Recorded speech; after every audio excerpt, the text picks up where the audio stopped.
subscribe now and press the bell icon. Never miss an update. Hello everyone, welcome to Cosmos UGC classes. सभी साथियों का Cosmos UGC classes हार्दिक स्वागत करता है, हार्दिक अभिनंदन करता है। साथियों, कॉस्मोस यूजीसी क्लासेज आज फिर आपके लिए लेके आया एक धमाकेदार सेशन, जिसमें अपनी चर्चा रहेगी जो अपना यूजीसी नेट के लिए जो फर्स्ट पेपर है। फर्स्ट पेपर में अपनी यूनिट चल रही थी, अपने 3 पार्ट कंप्लीट कर लिए थे। संप्रेषण जो जून 2019 तक जो प्रीवियस ईयर क्वेश्चन कर रहे थे अपन, उस श्रृंखला में हमने 3 पार्ट कर लिए थे। आज जो चौथी क्लास है, लगभग ये 5 क्लासेज होगी, 5 या 6 क्लासेज होगी टोटल। उसमें संपूर्ण है कम्युनिकेशन जो जून 2019 यानी पीछे 15 ईयर की क्वेश्चंस हैं, आपको यहाँ पे सोल्व करवाए जाएंगे।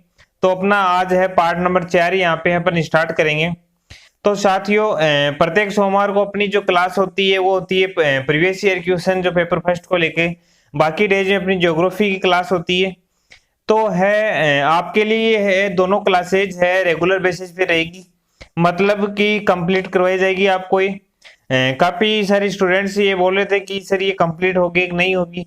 तो मैंने जब से चैनल मतलब अपने स्टार्ट किए क्लासेज ऑनलाइन, तब से मैंने आपको एक ही बात बोली कि ज्यादा नहीं पढ़ेंगे, लेकिन अपन क्रमबद्ध रूप से संपूर्ण पढ़ेंगे, मतलब कि बीच में आपको कोई मैटर नहीं छोड़ा जाएगा। अपन है कम समय में है किस प्रकार है संपूर्ण को कवर करेंगे वो करेंगे, और कम समय में भी ऐसे नहीं कि मैटर आपको कम कर दिया। एग्जाम में जो फैक्ट्स आते हैं, जो तथ्य आते हैं, वो आपको यहाँ पे पढ़ाए जाएंगे। मतलब है कि आपको किसी प्रकार का कोई लॉस नहीं होगा। जो ये आप 30 मिनट दे रहे हो आपको इस आप है इस चैनल को, वो आपको है एग्जाम में है आपको सफलता के है नजदीक लेके जाएगा।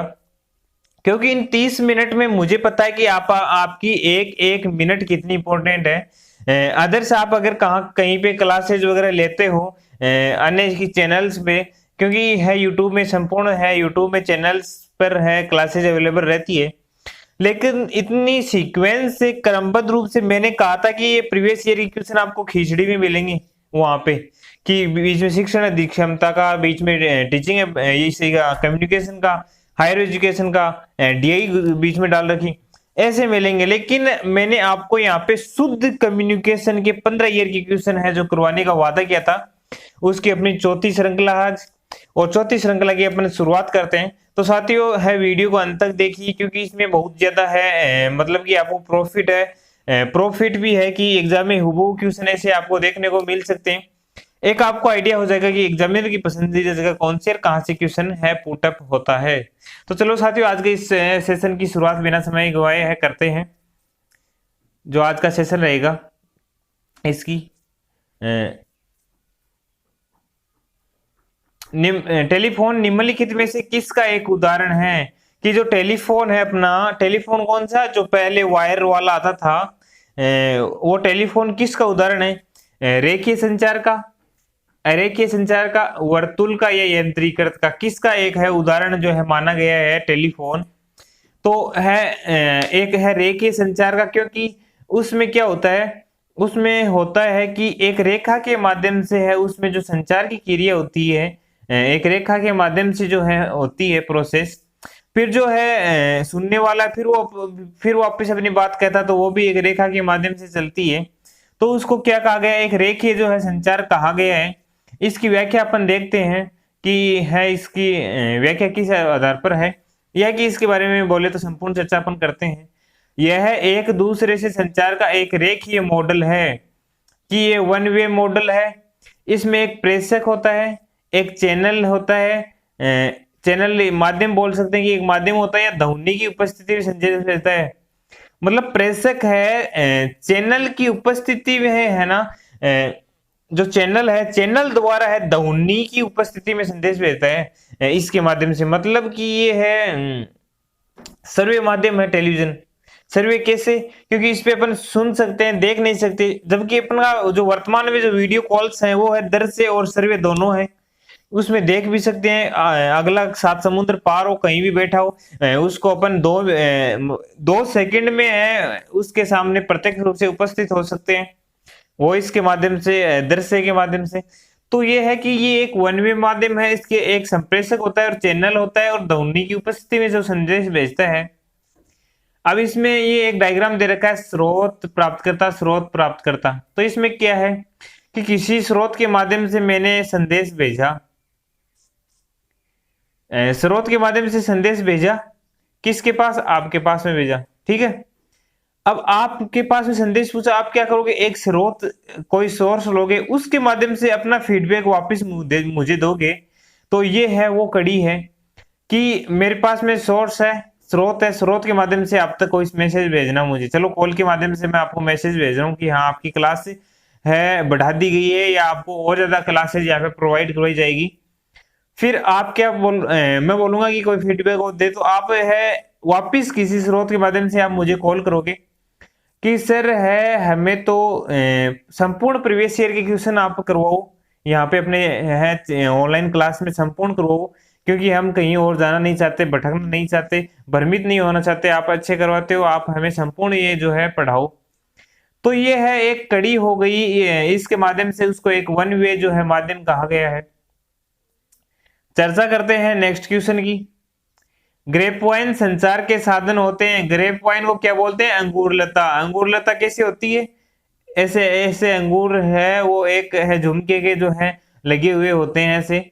तो अंगूरलता है संचार के साधन होते कौन से? औपचारिक होते हैं? नहीं होते। आलोचनात्मक नहीं होते, निगमनित नहीं होते। तो कौन से होते हैं? अनौपचारिक है संचार के जो साधन होते हैं कौन से होते हैं? ग्रेप वाइन जो है अनौपचारिक संचार के जो साधन होते हैं। अब इसकी चर्चा करेंगे। ग्रेप वाइन संचार अनौपचारिक साधनों के द्वारा जैसे अफवाहों से सीखने की एक प्रक्रिया है। अब आपके यहीं पे मैं पहले बता चुका हूं, एक बार फिर आपको बता देता हूं कि दो संचार के साधन होते हैं मुख्यतः, औपचारिक और अनौपचारिक। औपचारिक में क्या होता है? व्यवस्थित रूप से, क्रमबद्ध रूप से, समय उसका फिक्स रहता है, संचार का स्थान फिक्स रहता है, उसको बोलते हैं औपचारिक। अनौपचारिक का न कोई समय न कोई व्यवस्थित रहता है, न कोई स्थान फिक्स रहता है, कुछ भी इसका जो है फिक्स नहीं रहता, उसको बोलते हैं अनौपचारिक साधन।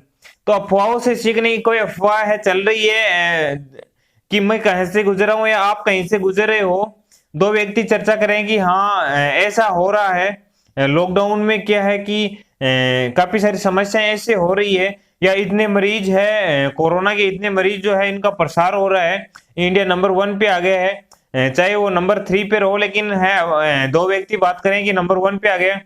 आपने वहां से ग्रहण कर लिया, उसका न तो स्थान फिक्स था, न समय फिक्स था, न कुछ और फिक्स था, व्यवस्थित भी नहीं था, वहां से ग्रहण कर लिया आपने। वो एक अफवाह थी कि इंडिया नंबर 1 पे आ गया है मरीजों की संख्या में कोरोना संक्रमण में।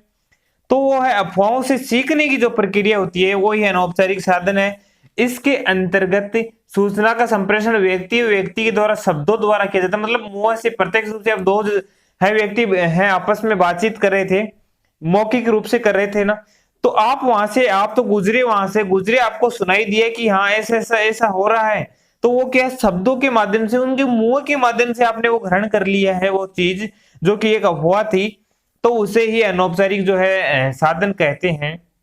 आइए चर्चा करते हैं अपने नेक्स्ट क्वेश्चन की। नेक्स्ट क्वेश्चन क्या कहता है? अंतरराष्ट्रीय स्तर पर संचार से जुड़े मुद्दों की चर्चा किसके द्वारा की जाती है? कि जो अंतरराष्ट्रीय स्तर है, वैश्विक स्तर पर संचार से जुड़े जो मुद्दे हैं उनकी चर्चा किसके द्वारा की जाती है? ILO, ITU, UNDP, यूनेस्को भी यहाँ पे एक नाम आ रहा है, UNDP। क्या नाम आ रहा है? UNDP।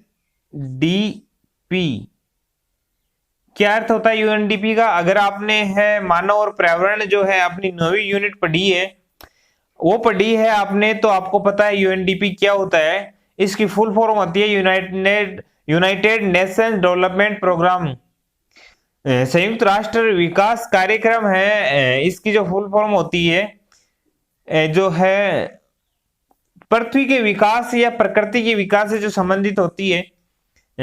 इसमें क्या है कि पृथ्वी को बिना क्षति पहुंचाए है जो विकास किस प्रकार है, विकास के स्तर पर है आगे बढ़ा जा सकता है, उनको लेकर कार्यक्रम आयोजित होते हैं। तो इसकी सही है आंसर होगा यूनेस्को होगा इसका, यूनेस्को। अब यूनेस्को क्या है इसके बारे में चर्चा करेंगे। अंतरराष्ट्रीय संचार को वैश्विक संचार कहते हैं, जो अंतरराष्ट्रीय संचार है उसको वैश्विक संचार कहते हैं, जिसका अर्थ है वैश्विक स्तर पर व्यक्ति से व्यक्ति के बीच संचार की जो वैश्विक स्तर है उसके अंतर्गत है व्यक्ति से व्यक्ति के बीच जो संचार होता है उसको। इसके अंतर्गत सामाजिक, राजनीतिक, सांस्कृतिक और शैक्षणिक आदि मुद्दों पर विचार का संप्रेषण जो है किया जाता है। अंतरराष्ट्रीय स्तर पर इन मुद्दों की चर्चा यूनेस्को द्वारा की जाती है। यूनेस्को,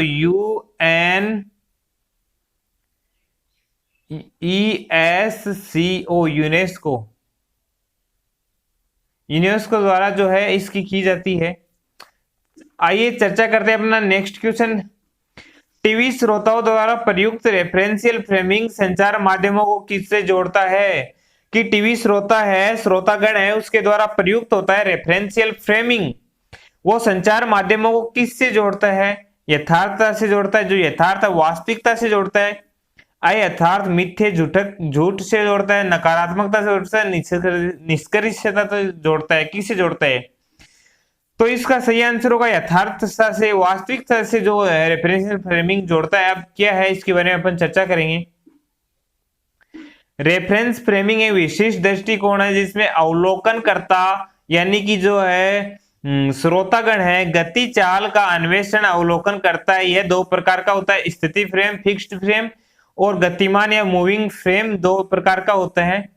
इनको आपको है इतना गहराई में नहीं जाना है। टीवी श्रोताओं का प्रयुक्त रेफरेंशियल फ्रेम संचार माध्यमों को रियलिटी से जोड़ता है, यथार्थता से, वास्तविकता से जो है जोड़ता है। किसी कक्षा में संप्रेषित ज्ञान को निम्नलिखित में से क्या कहा जाता है? कि कोई कक्षा है उसमें जो संप्रेषित ज्ञान है उसको क्या कहा जाता है? अव्याप्ति प्रतिनिधि, सीमित निर्णय, स्वायत्त सवगुण या सांस्कृतिक निवेश। तो इसका सही आंसर होगा सांस्कृतिक निवेश कक्षा में संप्रेषित ज्ञान को, क्योंकि है आपने सुना होगा शिक्षा है सामाजिक है विकास को बढ़ावा देता है, और सामाजिक विकास है वो एक सांस्कृतिक निवेश है। मतलब संस्कृति को डेवलप करने के लिए जो किया गया मानव का जो निवेश है शिक्षा, उससे क्या होता है कि मानव है अपना विकास कर सकता है, शैक्षिक है रूप से है जो शिक्षा ग्रहण करता है उसके द्वारा। तो इसकी विस्तृत चर्चा करेंगे।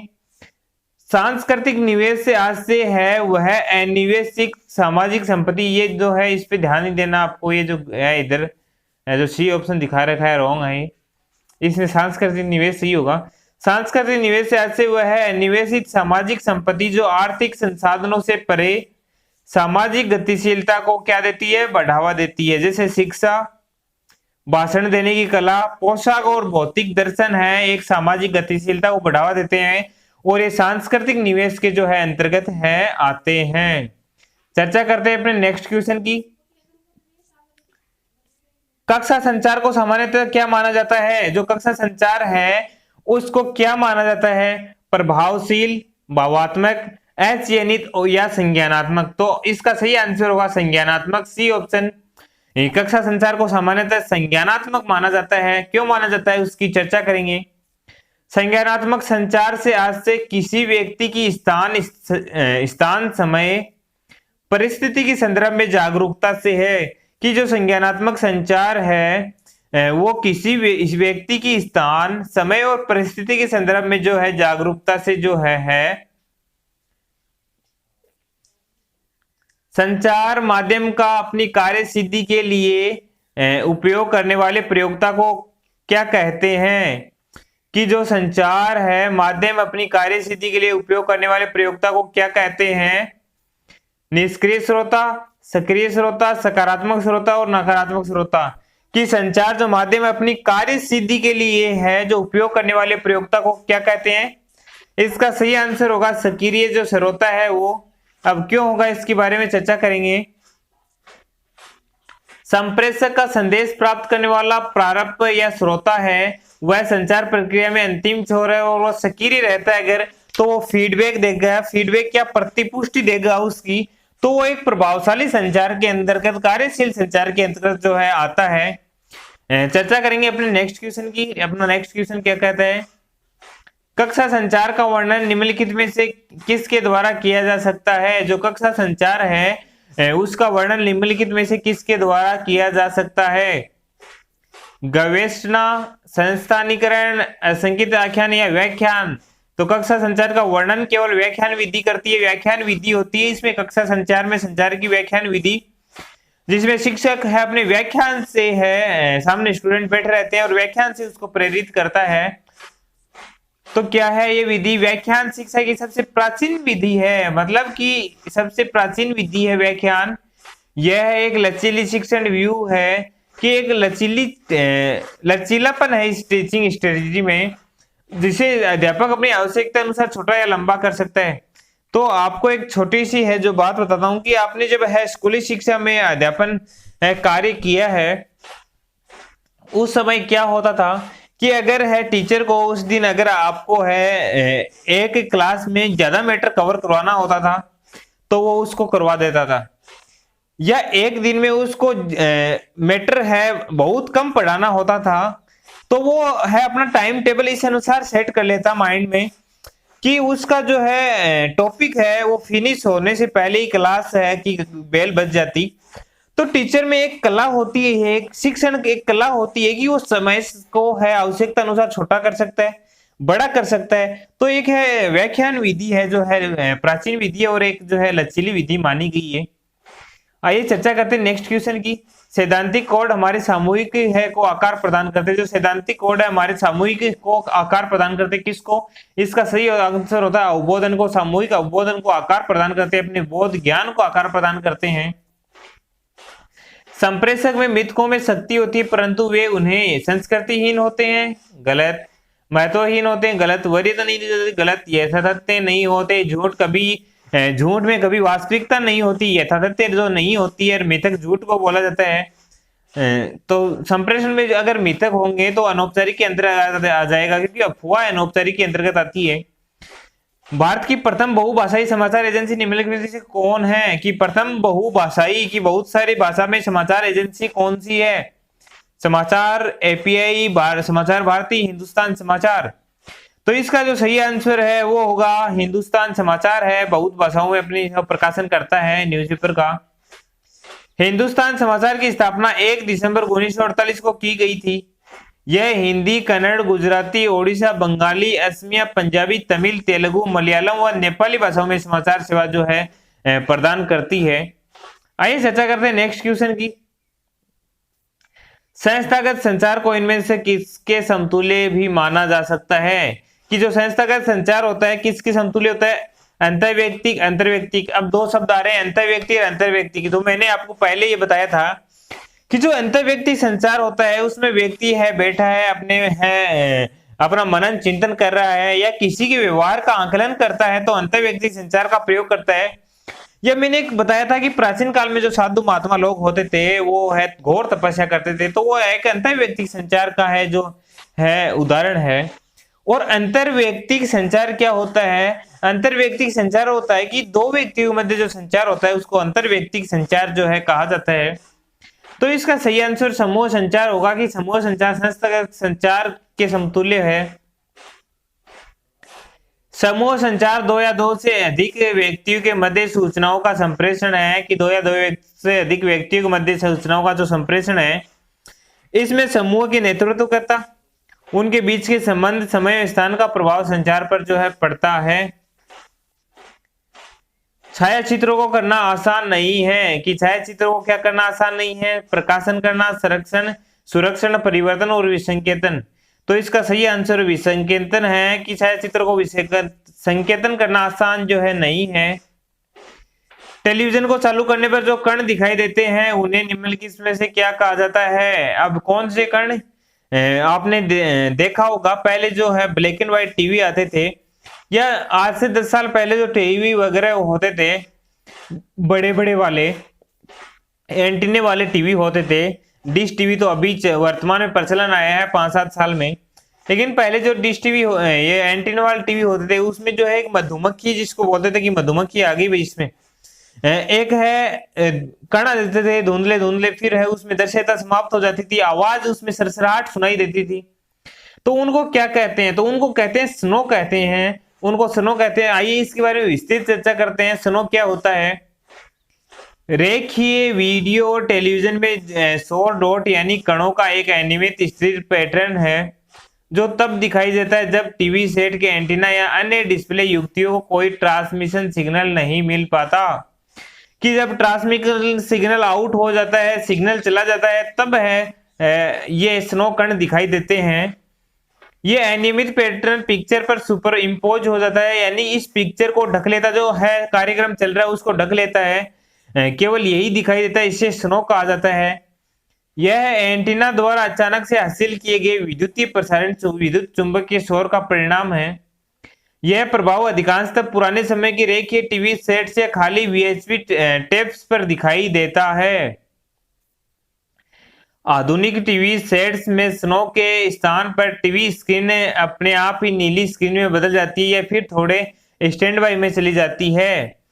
कि पहले ब्लैक एंड व्हाइट में स्नो दिखाई देते थे, वर्तमान में क्या होता है कि वर्तमान में जो है अपने ये रंगीन टीवी आ गए हैं, एलईडी एलसीडी टाइप्स के आ गए हैं, उनमें थोड़ी देर तो वह नीले कलर में हो जाते हैं स्नो, फिर है ऑटोमेटिक वो आउट हो जाते हैं, मतलब स्क्रीन क्लियर हो जाती है, स्नो वर्तमान में अब दिखाई नहीं देते।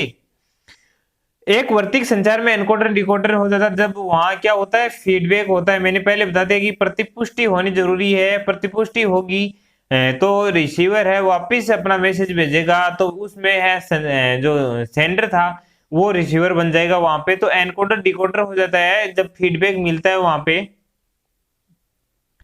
मौखिक संचार में व्यवधान आने को क्या कहते हैं? तो मौखिक संचार में व्यवधान आती है, बाधा आती है, उसको क्या कहते हैं? लघु परिपथ, अंतर्विरोध, असंबद्धता या एंट्रोपी। तो इसका सही आंसर है एंट्रोपी बोलते हैं। व्यवधान आते हैं मौखिक संचार में, उसको बाधा बोलते हैं, एंट्रोपी बोलते हैं, संप्रेषण की भाषा में एंट्रोपी बोलते हैं। अब एंट्रोपी क्या है उसकी चर्चा करते हैं। एंट्रोपी संचार तंत्र में विद्यमान क्रम में विकृत होने की एक प्रवृत्ति है। कि संचार तंत्र में विद्यमान क्रम है में विकृति होने की जो है एक है प्रवृत्ति है एंट्रोपी। जब किसी संचार से लक्ष्य का परिप्रेक्ष्य या स्वरूप खो जाता तब मौखिक संचार में आसानी से व्यवधान जो है पैदा हो जाता है। दादा साहेब फाल्के पुरस्कार वर्ष 2013 में किसे दिया गया था? तो दादा साहेब फाल्के पुरस्कार 2013 का किसे दिया गया था? करण जौहर को, आमिर खान, आशा भोसले या गुलजार? तो इसका सही आंसर होगा गुलजार। गुलजार आपने गजलें सुनी होगी, कोई शायद ही उनसे गजलों से अछूता है, क्योंकि उनकी गजल है इतनी अच्छी है, शानदार है। गुलजार की जो गजल है आती है, आप अगर है स्मार्टफोन यूज करते हैं तो काफी सारी उनकी प्रचलन में होती है गजल, तो उनको मिला है 2013 का दादा साहेब फाल्के पुरस्कार गुलजार साहब को। तो साथियों आज का सेशन अपना इतना ही, चर्चा करेंगे नेक्स्ट कड़ी में। नेक्स्ट कड़ी में अपना पार्ट नंबर 5 होगा, संप्रेषण से लेकर ही होगा। लगभग 1 या 2 सेशन में अपना जो संप्रेषण कंप्लीट हो जाएगा, उसके बाद में आप जो बोलोगे वही है प्रीवियस ईयर अपन स्टार्ट कर देंगे। तो साथियों है जैसे कि आप देख रहे हो कम्युनिकेशन संप्रेषण है यूट्यूब के इतिहास में पहली बार जून 2019 तक पूछे गए सभी प्रश्न एक साथ, मतलब कि आपको है एक साथ में यहाँ पे पढ़ने को मिल जाएंगे, आपको है कहीं और भटकने की जरूरत नहीं है। और प्रीवियस ईयर अपने जो क्वेश्चंस का सेशन रहता है वो है। तो साथियों लेते हैं विदा, मिलते हैं नेक्स्ट क्लास के साथ में। नेक्स्ट सेशन और धमाकेदार होने वाला है।